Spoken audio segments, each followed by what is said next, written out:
Sir, I, Senator Azam Nazir Tarid, Minister for Law and Justice and Parliamentary Affairs, wish to move that the bill further to amend the Constitution of the Islamic Republic of Pakistan, the Constitution 26th Amendment Bill 2024, as passed by Senate, be taken into consideration at once. جی اس کے saline features بتائیں گے آپ؟ سر، جیسا کہ اس معزز ایوان کے علم میں ہے کہ 2006 میں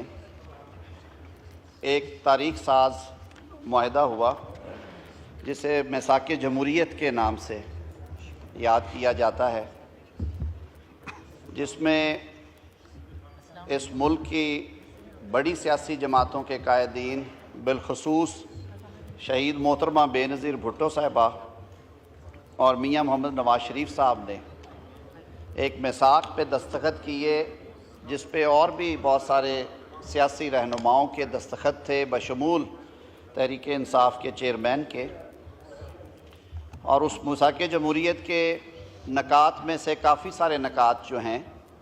ان پہ عمل ہو گیا۔ 18ویں ترمیم کے لیے جب پارلیمان بیٹھی، سر جوڑے، اور انہوں نے قانون میں، آئین میں جو مختلف تبدیلیاں کی گئی تھی آمرانہ ادوار میں، خاص طور پہ ان کو درست کیا گیا۔ 18ویں ترمیم میں ہی ججز اپوائنٹمنٹ کے طریقہ کار کے بارے میں بھی ایک بہت بنیادی تبدیلی کی گئی۔ وزیر اعظم اور صدر نے اپنا یہ اختیار چھوڑا، کیونکہ 18ویں ترمیم سے پہلے جو اعلیٰ عدلیہ، ہائی کورٹس اور سپریم کورٹ اور فیڈرل شریعت کورٹ کے ججز کا تقرر وزیر اعظم کی ایڈوائس پہ اور چیف جسٹس آف پاکستان یا متعلقہ چیف جسٹس صاحبان کی کنسلٹیشن سے صدر مملکت فرماتے تھے، اس طریقہ کار کو تبدیل کر کے ایک کوشش کی گئی جس میں پارلیمان کو ایک بنیادی رول دیا گیا، لیکن ایک فرمائشی پٹیشن داخل ہوئی ان دنوں میں سپریم کورٹ میں، اور 18ویں ترامیم کو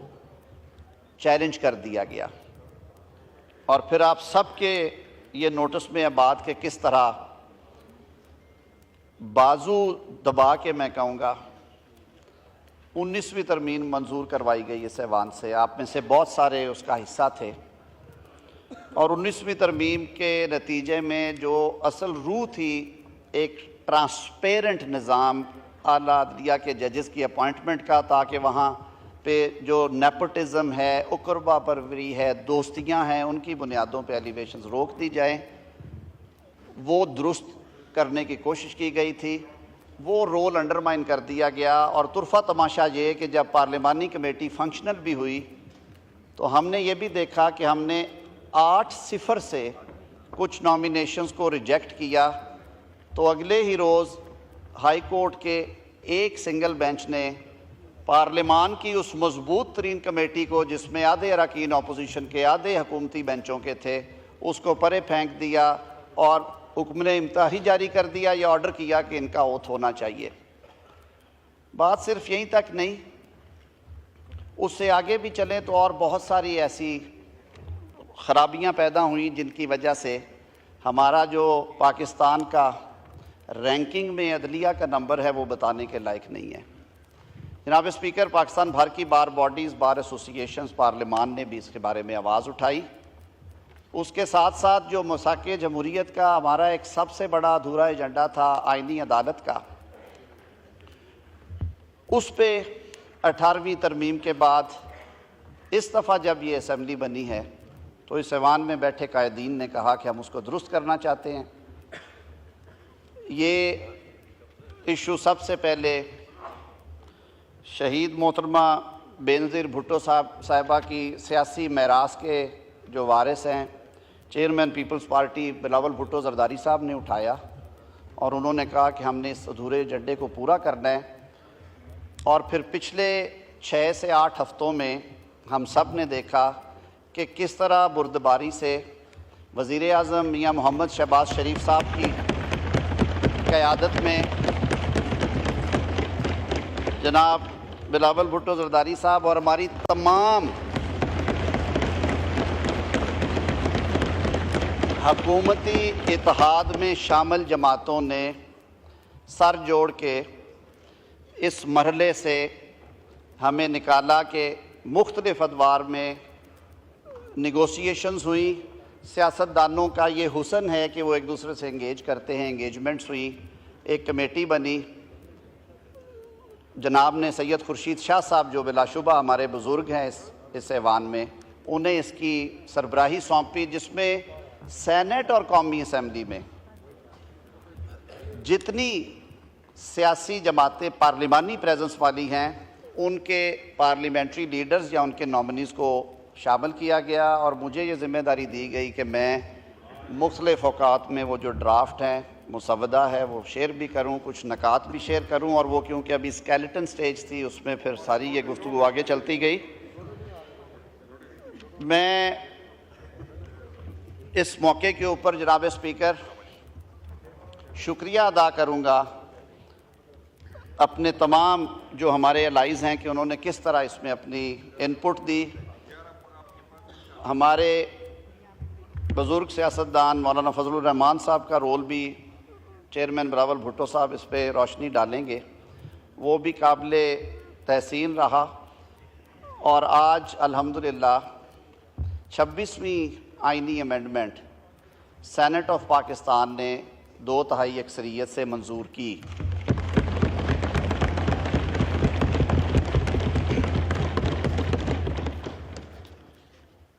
جناب اسپیکر, کلین انوائرمنٹ آج کل سب سے بڑا ایشو ہے.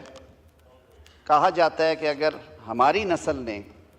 آج سے کمر نہ کسی اور اس پہ ایکشنز نہ شروع کیے تو شاید بہت دیر ہو جائے گی, اور آنے والی نسل کے لیے ہم یہ کرۂ ارض شاید اس طرح سے نہ چھوڑ پائیں.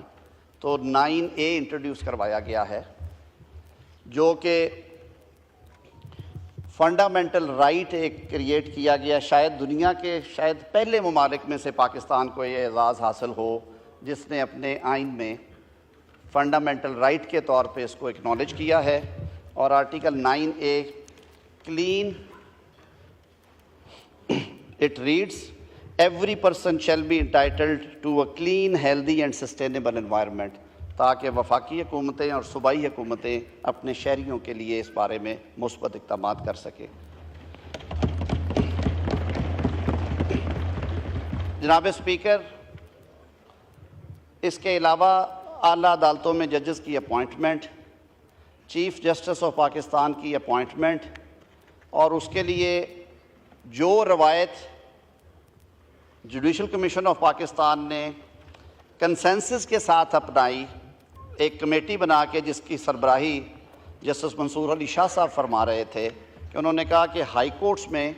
جب چیف جسٹس کا تقرر ہوگا تو فرسٹ 3 میں سے ہوگا. اسی اصول کو یہاں بھی انٹروڈیوس کروایا گیا, اور سینئر موسٹ 3 ججز جو ہیں ان کے پینل میں سے اس پارلیمان کی قائم کردہ کمیٹی, جس میں 8 قومی اسمبلی کے اراکین اور 4 سینیٹرز ہوں گے, وہ 12 رکنی کمیٹی 2/3 کے ساتھ چیف جسٹس کے ان 3 سینئر موسٹ ججز کے پینل میں سے چیف جسٹس پاکستان کے لیے نامینیشن کرے گی. چیف جسٹس پاکستان کے میعاد عہدہ جو ہے وہ 3 سال مقرر کی گئی ہے, باوجود کہ جب ہم نے دیکھا کہ 6 اور 7 سال والے لوگ یہاں پہ آئے تو پھر کیا ہوا اس معاملے کے ساتھ. کچھ کانسیکوینشل امینڈمنٹس ہیں جس کی وجہ سے کلازز زیادہ ہوں گی. کچھ امینڈمنٹس آج سینٹ میں فلور آف ہاؤس, کچھ جو امینڈمنٹس ہیں